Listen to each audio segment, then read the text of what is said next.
financer les EHPAD publics? Le fonctionnement des EHPAD est réparti en trois sections: le soin, la dépendance et l'hébergement. Les financeurs sont pour le soin l'État et l'assurance maladie, donc pour les personnels soignants, IDE, médecins, et les équipements médicaux.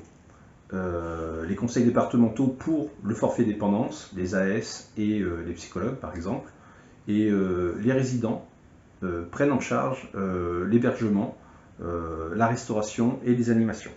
Quelle est la situation sur vos EHPAD? Nos trois EHPAD, Baraque de G à Saint-Denis-de-Pile, Victor Schœlcher sur le CH Libourne et La Belle-Île sur Gare de Rose sont administrés par le CH Libourne. Nous y avons dénoncé une situation alarmante sur l'ensemble de ces trois établissements.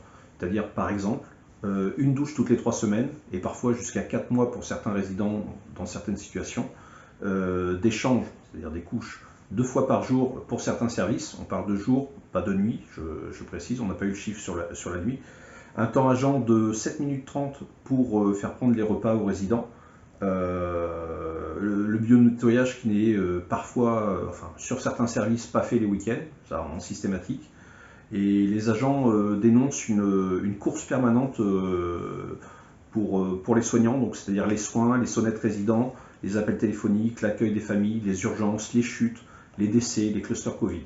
Le point commun à tous les établissements, c'est le sous-effectif chronique. C'est pas un cas isolé, Libourne n'est pas moins bien loti que d'autres établissements, mais nous, on s'occupe de Libourne. Et c'est parce qu'il y a un sous-effectif chronique qu'il y a de la maltraitance institutionnelle sur nos EHPAD. Les agents dénoncent cette course permanente et ce manque d'effectifs. Quelle action? Donc nos actions, nous avons d'abord fait un long travail d'enquête, puisque ça fait plus de 2 ans qu'on est sur les EHPAD. Donc on a les retours agents, on a rencontré les familles, rencontré les résidents, on a des éléments factuels. On les a fait remonter à la direction des soins, DRH, directrice des EHPAD, cadre sup. On a fait remonter tout ça en interne. On n'a pas eu une écoute particulièrement satisfaisante. Il y a eu beaucoup de rhétorique, beaucoup de blabla, mais pas d'éléments concrets. Suite à ces actions, on a déclenché un autre niveau, c'est-à-dire qu'on a fait une communication à l'extérieur, c'est-à-dire vers la presse, vers les élus. On a contacté bien sûr le directeur de l'ARS Nouvelle-Aquitaine, Benoît Elboud, le président du conseil départemental, M. Glaise, le député Florent Boudier, la sénatrice Laurence Haribé, la maire de Saint-Denis, Fabienne Fontenot, et le maire de Libourne, M. Philippe Buisson, qui est aussi, donc, du coup, par son adjoint au conseil d'administration, et président donc, de la CALI, et président du GHT Alliance Gironde, dont le CH Libourne fait partie. Pouvez-vous nous faire un point d'étape et décrire les actions à venir?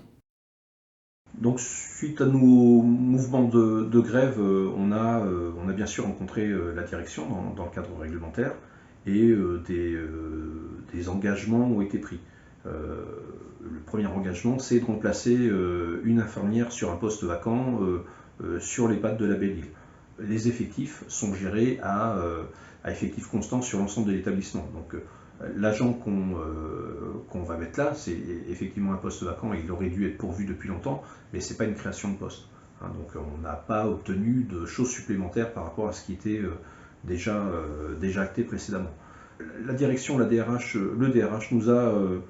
nous a parlé du maintien des effectifs soignants au niveau requis et le remplacement sans délai des absences, autant que faire se peut. Donc pour nous, c'est pas suffisant, pour nous, c'est des promesses. Ils ont fait une communication aux équipes sur le protocole médicamenteux, protocole sur lequel on travaillait depuis 2 ans. Donc ça, c'est une satisfaction. Maintenant, on attend les actes concrets avec une redistribution du personnel pour prendre en charge la distribution médicamenteuse. Et puis la mise en place de réunions thématiques. Alors c'est fourre-tout, les réunions. Une réunion alimentation, matériel, médicaments, accompagnement dans les actes de la vie courante. c'est très bien, hein, on va pas, c'est une bonne chose, mais enfin, tout le monde sait ce qui se passe en EHPAD, que ce soit les soignants, que ce soit les résidents bien sûr, que ce soit la direction, les représentants du personnel, l'ARS, tout le monde sait ce qui se passe sur les EHPAD, et il est temps maintenant d'agir et plus nous balader, nous promener pendant des semaines, des mois, pour faire des réunions et faire un état des lieux. L'état des lieux, tout le monde le connaît, quoi.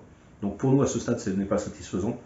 Dans la mesure où l'établissement négocie dans le cadre d'une enveloppe fermée à effectif constant, c'est évident qu'il n'y aura pas de propositions ou des propositions à la marge pour faire évoluer les choses. Il faut des rallonges financières, c'est pour ça qu'on a contacté donc, le conseil départemental et l'ARS particulièrement, et on contactera le ministre de la Santé très prochainement. Donc, mais on ne peut pas se satisfaire de ça. Sur les effectifs, il faut noter que le dernier bilan social fait état de 248 postes sur les 3 EHPAD pour 330 lits. Donc ça nous fait un ratio de 0,75, là où la fédération FO-SPS demande depuis des années que le ratio de 1 pour 1 soit respecté, c'est-à-dire un personnel pour un résident. Ça comporte bien sûr, ça reprend tous les personnels. Dans le cadre de l'absentéisme sur nos EHPAD, qui est autour des 13%, la réalité c'est qu'on tourne en dessous de l'effectif minimal, hein, c'est ce qu'il faut bien comprendre. L'objectif pour nous, c'est la résorption de l'absentéisme, et ça passe par l'intégration de l'absentéisme au calcul de l'effectif. Aujourd'hui, on a 248 agents, 248 postes sur les 3 EHPAD, et toujours l'obligation de combler une dizaine de postes, ce qui n'est qu'un tiers de l'absentéisme sur les EHPAD. Donc l'absentéisme est remplacé, oui, à un tiers, et les 2 tiers, c'est du glissement de tâches. Hein. Donc pour nous, ça il faut en finir avec ça. Si on veut remettre les EHPAD attractifs, il faut intégrer les marges de l'absentéisme au sein des effectifs. Donc sur nos 3 EHPAD, ça passe par le renfort de 32 postes supplémentaires. Pour FOCH Libourne, on est bien conscient des tensions sur le terrain. On sait qu'il y a des pressions qui sont exercées sur les personnels, dans le cadre des mouvements de grève bien sûr, mais il y a des tensions qui sont exercées sur les personnels en leur demandant de ne pas s'adresser à leurs représentants du personnel, de se tenir à l'écart de tout ça. Voilà, voilà. On sait qu'il y a des pressions. Nous, on sera à vos côtés, on est là pour vous accompagner dans ces moments-là. N'hésitez pas à nous contacter. Si vous constatez le moindre dérapage de la direction de l'encadrement, ou si vous êtes amené à gérer des situations que vous pensez que vous ne devriez pas gérer, contactez-nous au 35 47 et nous on interviendra dessus. Donc il faut signaler aussi que nous n'avons pas eu de réponse du directeur de l'ARS Nouvelle-Aquitaine, Benoît Elpoud, ni de M. Glaise.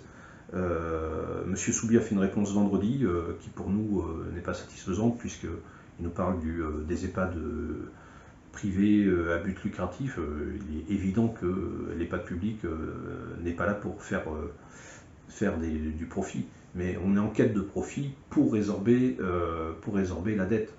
Donc c'est les mêmes, la distribution n'est pas la même, mais l'objectif est le même, c'est de réduire les frais, même si on n'est certainement pas au niveau du privé, on n'en doute pas. Mais pour autant, nous, sur nos hôpitaux, sur nos EHPAD, on décrit une situation alarmante, et on peut le dire, une situation de maltraitance sur les résidents.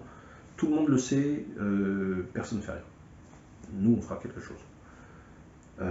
Donc on invite bien sûr les familles, les résidents, les professionnels à venir nous rejoindre sur le prochain mouvement de grève le 17 mars de 9h à 12h. Devant le bâtiment Victor Schoelcher pour notre troisième mouvement de grève sur la maltraitance sur nos EHPAD de Libourne. Merci et à très bientôt.